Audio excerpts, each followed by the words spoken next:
తాళం వేసిన ఇళ్లే టార్గెట్గా దొంగతనాలకు పాల్పడుతున్న అంతర్రాష్ట్ర దొంగను పెద్దపల్లి పోలీసులు అరెస్ట్ చేశారు. 15 తులాల బంగారం, 2,25,000 నగదుతో పాటు బైక్ స్వాధీనం చేసుకున్నారు.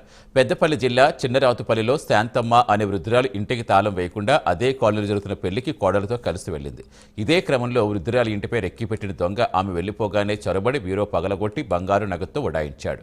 బాధితురాలి ఫిర్యాదుతో రంగంలోకి దిగిన పోలీసులు దర్యాప్తు చేపట్టి దొంగను అదుపులోకి తీసుకున్నారు.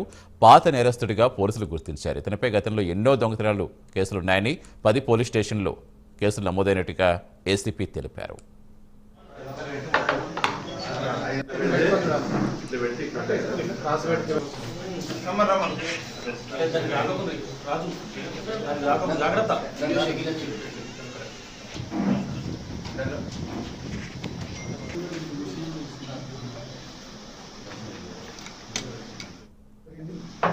తారపల్లి క్రాస్ మీకు ఐడియా ఉంటుంది. చాలా సులభం మండలం. ఇక్కడ వెహికల్ చెకింగ్ చేస్తూ ఇన్ఫర్మేషన్ చేసే క్రమంలో ఇతను ఈ సంపత్ పేరు బోరిగం సంపత్ అని ఇతను రెడ్డిపల్లి మలార్ మండలం, ప్రస్తుతం బోరిగం మండలం మీకు అందరూ తెలుసు.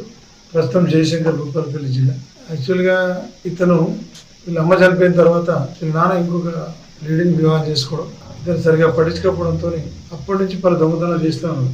ఇతను ఆ నిర్లక్ష్యం ఉంటారని గమనించి ఈయన ట్రెండ్ ఏంటంటే ఈయన నేరం చేసే విధానం ఏంటంటే పగలు ఇళ్ళల్లో పనికి పోయిన ఇల్లు ఉంటాయి కదా, వాళ్ళు పనికి పోయి తాళం వేసుకోవడం, లేదా తలుపు దగ్గర తీసుకొని పక్కింట్లో ఇక్కడ బయట పోయి మాట్లాడుకోవడం చూసి ఎమ్మటే ఆ ఇంట్లో దూరం తలుపు వేసి తాళం వేసి తాళం అనుకుంటాం.